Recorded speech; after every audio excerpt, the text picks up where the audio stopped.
अस्सलामुअलैकुम वरहमतुल्लाहि वबरकातुहू। So friend, इस वीडियो के अंदर हम बात करेंगे कि ईद गाह की जाने की सुन्नत क्या है, ईद की सुन्नतें क्या हैं। तो उससे पहले फ्रेंड, आपसे दिली गुजारिश है कि और ऐसी दिन की वीडियोस के लिए हमारे चैनल को सब्सक्राइब कर लीजिएगा और वीडियो पसंद आती तो लाइक शेयर जरूर कीजिएगा। चलिए शुरू करते हैं।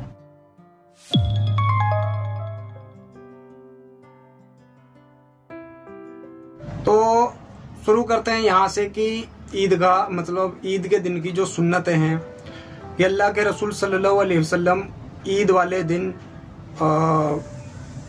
गुस्ल फरमाते थे। आपकी आदत शरीफा थी कि आप जो है दोनों ईदैन में गुस्ल फरमाते थे और गुस्ल के साथ बहुत उम्दा अच्छा लिबास पहनने का भी जिक्र है और सजने संवरने का भी जिक्र है कि आप जो है अच्छा लिबास पहनते थे ईद वाले दिन और जो है सब्ज या सुर्ख धारीदार जो है चादर ओढ़ते थे। इसके साथ ही आप सॉरी, अगर मीठी ईद है यानी ईद उल फितर है तो आप घर से जो निकलते थे कुछ खजूरें खा करके निकलते थे। उनकी जो संख्या होती थी वो ताक होती थी, लाइक 3, 5, 7 इस तरीके से। और जिस रास्ते से तशरीफ ले जाते थे उस रास्ते से वो जो है वापस नहीं आते थे, यानी दूसरे रास्ते से वापस आते थे। तो जो मीठी ईद होती है उसमें घर से बिना खाए नहीं निकलते थे और जो बकरा ईद होती है उसमें जो है खाए बगैर निकल जाते थे और वापस आने पर जो कुर्बानी होती है उसमें से जो कुछ नोश फरमाते थे। इसके साथ ईद की जो नमाज है वो वाजिब है। ईद उल फित्र और ईद उल अज़हा दोनों ही नमाज वाजिब हैं और खुतबे का सुनना भी वाजिब है।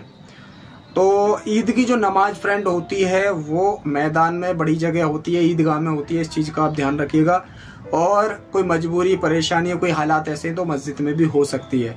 सिंगल बंदे की नमाज नहीं होती, उसके लिए आपके लिए जमात शर्त है।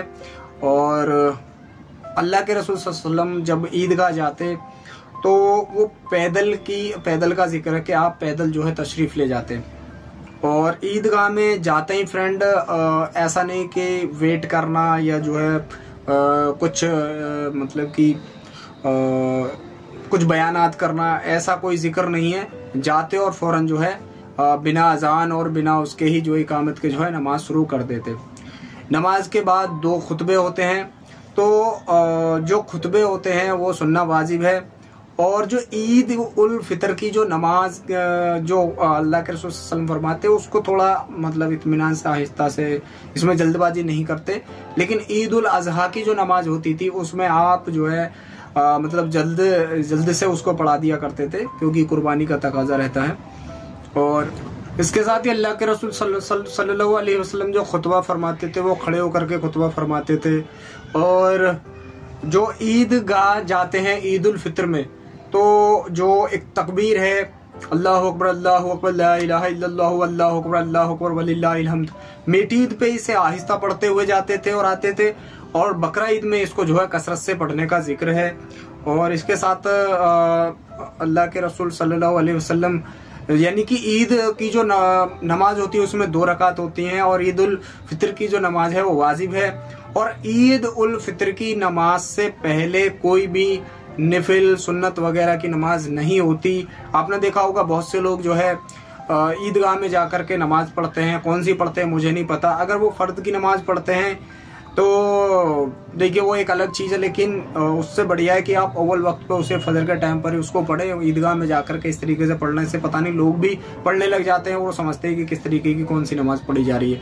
तो यानी कि ईद की नमाज से पहले कोई नफिल सुन्नत नमाज वगैरह नहीं पढ़नी चाहिए। उसके बाद जो है आपकी जो है जोहर के टाइम की नमाज हो जाती है जो कि फ़र्ज है। उसके बाद सुन्नत और नफिल वगैरह आप पढ़ सकते हैं।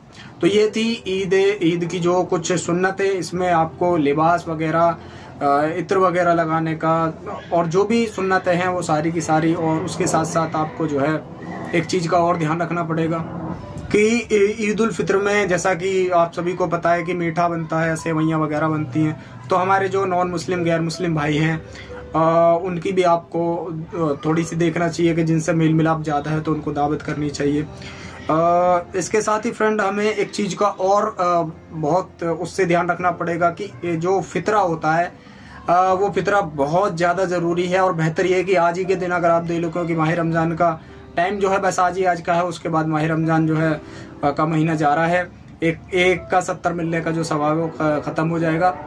तो हमें अपने नॉन मुस्लिम भाइयों को दावत देनी है। और सदका फितर, जैसा कि मैंने बताया कि ईद की नमाज जो है, जब तक आपकी जो ईद के बाद आप दुआ करते हैं वो दुआ जब तक नहीं कबूल होती, जब तक कि आप उसका फितरा ना निकाल दे। फितरा आपका जो है हर मर्द, बालिग, औरत और बच्चा और यहाँ तक कि गुलाम भी है तो उसका भी निकालना ज़रूरी है, वाजिब है। वाजिब मतलब बहुत ज़रूरी है। और इसको बेहतर ये है कि ईद की नमाज से पहले निकाल दिया जाए ताकि आपकी दुआ जो है कबूल हो जाए। तो यही थी ईद की और ईदगाह जाने की सुन्नतें। और भी जो छोटी मोटी और भी जो हदीस से या उलमाओं से आपको पता है, आप उन पर भी अमल कर सकते हैं। तो अगर वीडियो पसंद आए तो लाइक शेयर जरूर कीजिएगा। मिलेंगे ईद की नमाज की तरकीब के बारे में जिक्र करेंगे अगली वीडियो में, तो उस वीडियो के लिए चैनल को सब्सक्राइब कर लीजिएगा। चलिए मिलते हैं।